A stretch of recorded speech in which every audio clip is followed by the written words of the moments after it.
The Manitoba Métis Federation is the national government of the Red River Métis. The MMF was established in 1967 to provide democratic, responsible, and accountable governance on behalf of Red River Métis using the constitutional authorities delegated by our citizens. Defining Red River Métis identity is important to ensure our history and heritage are recognized and protected. The definition of Métis identity has been a hot topic of conversation lately. Many people believe that being of mixed ancestry means that you are Métis. We, the Métis, know that we have a shared history, culture, language, and territorial background. While the Métis homeland extends from Manitoba into the western provinces, we all have roots in the Red River settlement. Our unique culture is shown in our beautiful prairie flower beadwork, in our fiddle music, our Michif language, and our jigging, along with our traditional approach to hunting that ensured nature's bounty was shared by all in the community. Protecting this legacy and the rights that the early Métis fought and died for is why citizens of today must be able to show their direct ancestral connection to the one and only Red River Métis Nation. Working in conjunction with the federal government, the Manitoba Métis Federation has been working on a modern-day treaty. Under the leadership of President David Chartrand, with his commitment, dedication, away from his family, away from his friends, away from his community, we are here today, making history that will be taught in schools around the world. The locals are the driving force of our nation, and we've never strayed from that. That goes back to the democracy of 1870. It goes back to the days of how we governed ourselves as a people. We're always democratic. I actually was so excited about today and the meeting that I drove out from Winnipeg, where I'm currently living, just to attend. They're making history today. When you look at some of the pictures and some of the books, they'll be sitting there and we're talking about the first treaty, first Métis treaty, anywhere in the world. It makes me feel empowered, and it actually gave me goosebumps sometimes listening up there, just to hear that this has all been, for us. It's really something to be proud of, and something that I really hold near and dear, and appreciate very much as to what they've done for us. The future is getting brighter, and also for not my children, but everybody else's children, and my grandchildren, and everyone else's grandchildren as well. So this is historic. I am so proud to be part of this, to watch it unfold as we go along. Since being elected in 2018, and as I look back, I could see how things were being put in place for today. And I'm just so proud to be here. This is your day. This is a day to celebrate, a day to be proud, a day that tells us the future is going to be a hell of a lot brighter. And as I said, without hesitation, Riel probably smiles upon us today, saying, you got what I couldn't do, and I'm so proud of my people today. So thank you very much.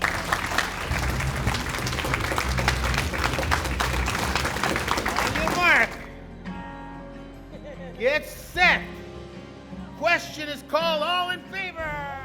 Unanimously approved in Winnipeg and all across the satellite locations. Nervous anticipation turned to jubilation. Show this to your people, show this to your children. This is unbelievable. This is unity.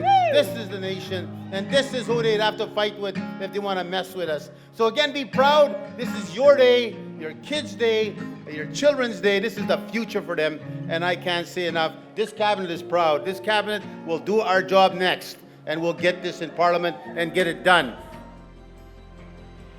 Traditional economies are vital to preserving the Red River Métis way of life. Some examples are fur trading, forestry, commercial fishing, and more.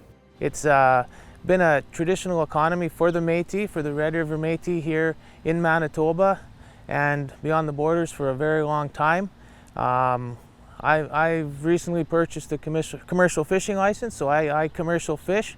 My boat's in the background here right now. I'm doing some work on it, but my great-great-grandfather was a commercial fisher, so it's been in the family for a long time, and I felt the time was right that I got into it.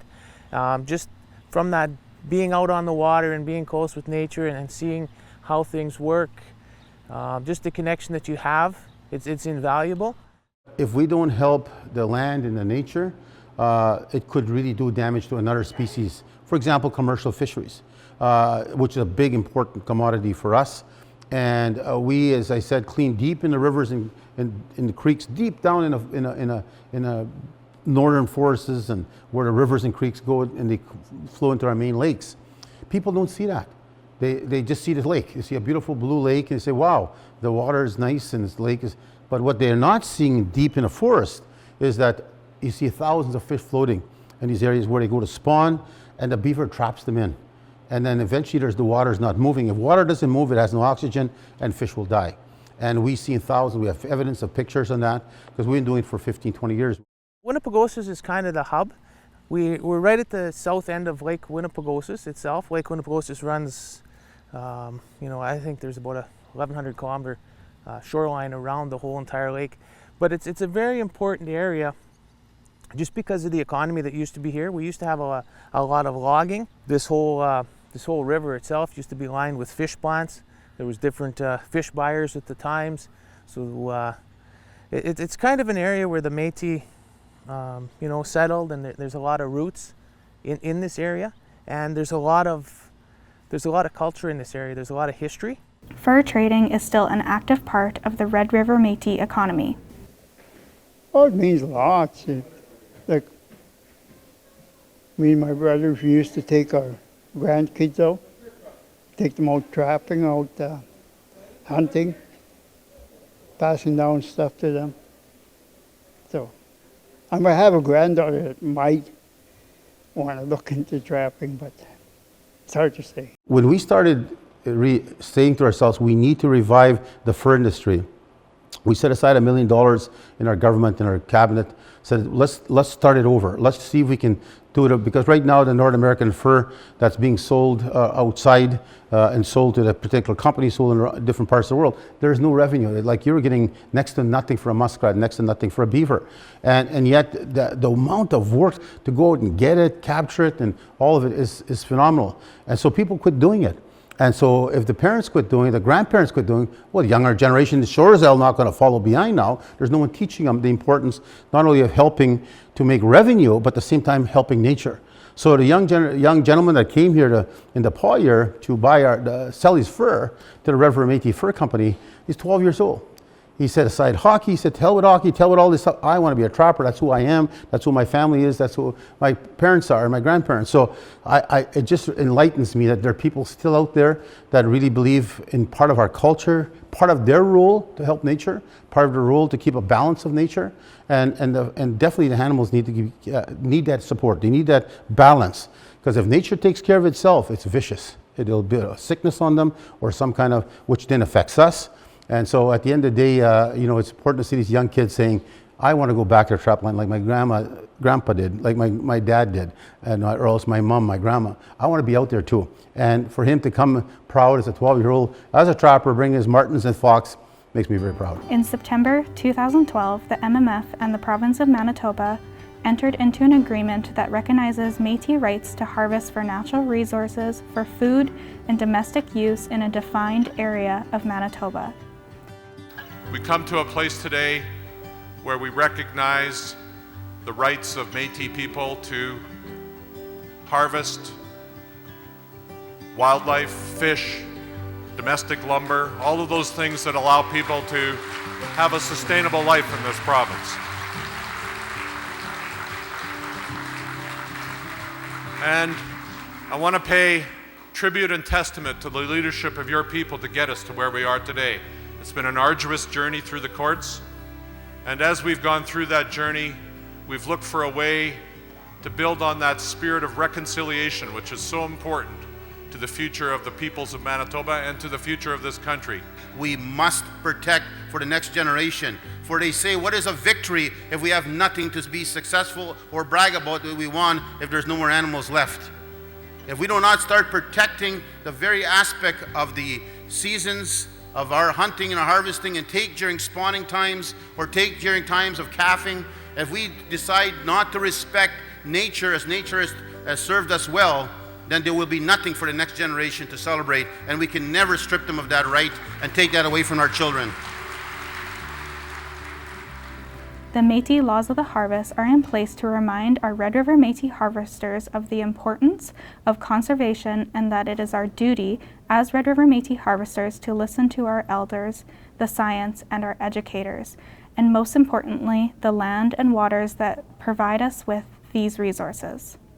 Red River Métis harvesters are conservationists, meaning that we recognize that our rights to harvest for food and domestic use is a collective right and not an individual right, and with rights brings responsibilities. My name is Joanne Remillard. I'm the Minister responsible for Environment and Climate Change with your Métis government. The MMF's Environment and Climate Change portfolio is implementing environment-related programs and initiatives not only to assist Red River Métis citizens, but to also protect our lands and our waters. Citizens work closely within and rely heavily on our environment to provide a livelihood, sustenance, and the ability to practice traditional Métis culture. Your Métis government, the Manitoba Métis Federation, understands the importance of protecting and conserving our traditional territory and is actively working to ensure environment is protected for ourselves and future generations. The MMF takes pride in our environmental monitoring programs. The Red River Métis have been deeply connected to the lands, waters, and environment in our national homeland for generations. The MMF is leading by example in the fight against climate change as part of our vision for continued prosperity for the Red River Métis. The MMF's Energy, Infrastructure, and Resource Management Department focuses on a green and sustainable future. This involves engaging our youth in natural resource and agriculture management, food security, tree planting initiatives, environmental consultations, and more. The Red River Métis Stewards of the Homeland program is actively working to conserve, protect, and restore the national homeland of the Red River Métis for a continued prosperity of the environment. The work includes land-based education and training opportunities and target projects including the Spawning Study 2.0, waterway restoration, and ecosystem integrity. The Métis Community-Based Monitoring Program provides a network of opportunities for Red River Métis citizen scientists to participate in environmental monitoring programs and projects while holding land-based educational events throughout the year. The program works with our Red River Métis citizen scientists to provide them with training and equipment while supporting them in the field when conducting monitoring. The program hosted several successful events including birding walks, nature walks, bumblebee surveying, water monitoring, and in-person training events. Wetland health visual surveys provide valuable information about the characteristics of a wetland. Take pictures and collect samples of the plants that you aren't able to identify immediately to aid with identification once you get home. Record any observations of invasive plants in the wetland. For guidance on identifying invasive plants, see examples in Appendix B at the back of your Wetland Monitoring Pocket Guide. The MMF's Métis Environmental Leaders of Tomorrow, or MELT program, provides land-based education opportunities to Red River Métis youth, kindergarten to grade 12, with a focus on providing climate change education and action. MELT seeks to educate youth on the impacts of climate change while providing educational programming on how environmental stewardship and Red River Métis traditional knowledge can lead to positive action they can take back to impart on their communities. To advance freshwater protection and protect Red River Métis rights, claims, and interests, the MMF continues to prioritize working with governments and continues to host consultations with proponents to ensure Red River Métis citizens' voices are heard. The MMF was consulted by Environment and Climate Change Canada on the creation of Canada Water Agency.